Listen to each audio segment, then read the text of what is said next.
Welcome to week 12 of Side Piece Poker. My name is Matt Rosga, and I thank you as always for watching my content. We're out here on a Monday because it rained again yesterday in LA and washed out our studio, so we're here a day late. Apologies again. Hopefully next week will not be 3 weeks in a row of rain and we can get out here on our normally scheduled Sunday content. This week's video has one poker session to cover that I played on St. Patrick's Day, so let's dive into it.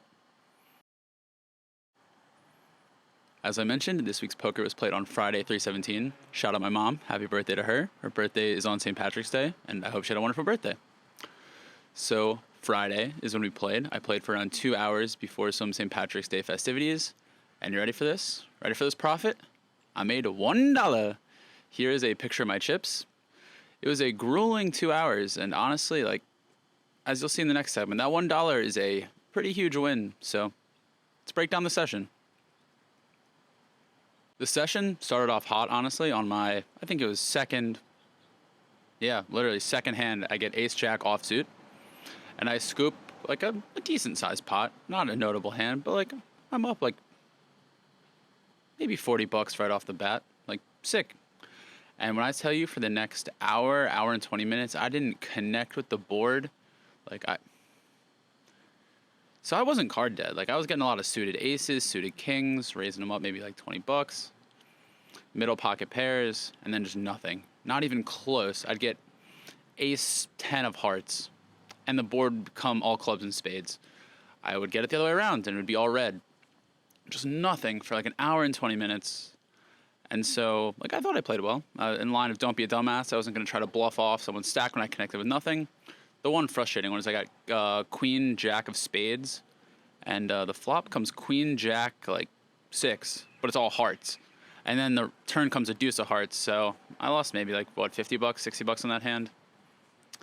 Maybe a little bit less, honestly. But yeah, it's frustrating. It's not what you like to be seeing.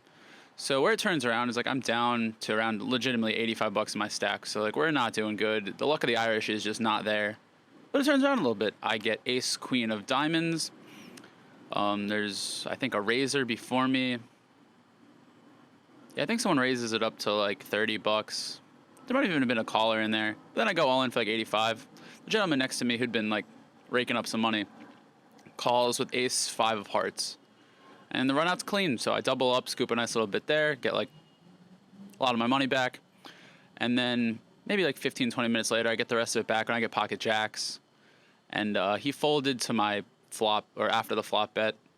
I think I raised it up to 40 as a 3-bet. I think someone raised it up to 20. And then I raised it up to 40, one caller. Flop comes low and clean. I raise it up, he folds. There we go, we got our money back. That brought me up to, I think, 309. So I had $8 to spend on the blinds. I go one more orbit. I get absolute garbage, if you will. I guess it's more Italian than Irish. I don't really know what Irish version of that would be, but we get some bad cards.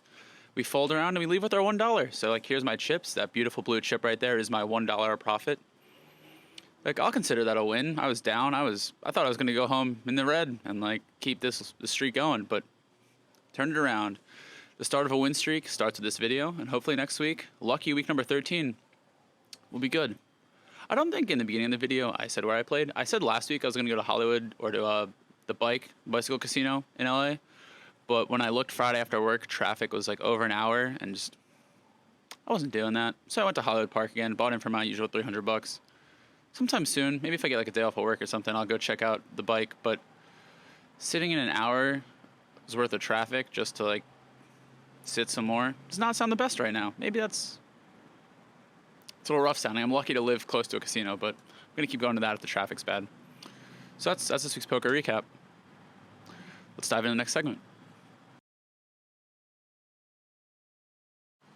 A quick check-in of our March focus of don't be a dumbass. I think I'm doing that right now. I'm not being a dumbass. This session, as I said, I just didn't connect on any of my flush draws, any of my low to middle pocket pairs, and I didn't try to get crazy. A lot of the guys I saw at the table were just calling with middle pair, bottom pair, just a lot of calls that I thought were really weird. So I didn't think trying to bluff like crazy when I completely missed was a good strategy here, and I didn't. And I'm happy with how I played. I only made $1. But again, we're not results-oriented. I didn't bluff off my stack. And I think the way I played will allow me to cash in when I do connect on those boards. Like when the flush does come my way, I'll scoop up a lot of cash with the strategy that I was playing this past session. And I'm happy with that. I mean, play solid and then you hope the cards come in your favor. So not the best, not the worst, not the most exciting for YouTube content, but hopefully week 13 will be a little bit better.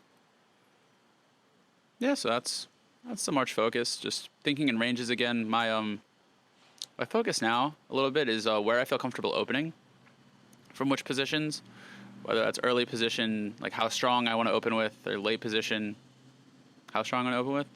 It's also adjusting that to the people I'm playing with, seeing like, I'll give you an example. So I'm sitting in, what is that, seat 5? Yeah, seat 5. And the gentleman in seat 8 was an older gentleman who he told you what he had with his bet sizing. He only opened if he was extremely strong. And he varied his sizing based on how strong he was. Like if he was betting out 30, he had queens or better. If he had 15, it was either a suited ace or like a middle pocket pair. If it was 10, it was a lower pocket pair. I was reading it, and I was reading it correctly. I considered bluffing him one time, but the guy sitting next to him in the first position was a call station. So every time he raised, he would call. And like, I don't know if I want to necessarily bluff into both of them with potential strength and like a wild card. So it's not the most prudent, but some advice I'd give there is read the people and adjust like conservatively. I think a lot of the times recently where I have lost money, especially with that drunk guy that I talked about, I was adjusting very loosely. Or it was like, oh, this guy's doing this with nothing. I can also do it with nothing, but like disguise your strength against that and then make them pay for it. It's a little bit of poker eval. Nothing like too pressing. Hopefully this week we get a little bit more juicy poker action to talk about. Because this week, honestly, like legitimately, I scooped at maximum 5 pots. One was the ace-jack offsuit, the ace-queen suited, the jacks. I don't even know if there were 2 more. I think there was 1 more that but I think I open raised and it folded around with like a suited ace or something like that. But that's nothing. We're not getting money there. So kind of lame. That's really about it. So let's move into the wrap up. Don't want to take any more of your time. As part of this week's wrap up, I want to shout out my newest subscriber, who is also my 69th subscriber. So shout out to you, Griff. Thanks for being my 69th subscriber. Nice. Yeah, we're chugging along. We're almost to 100. Hopefully by the end of March, we'll be at 100 subscribers and get some good momentum going into April. So to wrap up this episode, March hasn't been the best so far, but we booked our first win. It might be $1, but in that first segment, it showed up as a green number. And that's all the momentum we need to go into week 13. So come back for week 13. Hopefully the sunset will look a little better. It's kind of cloudy today. Here, you get a little view of it. We got some clouds. It's been weird and rainy in LA. But we got some good poker on the horizon. So thank you for watching week 12. My name is Matt Rosga, and please come back next week for week 13 of Side Piece Poker.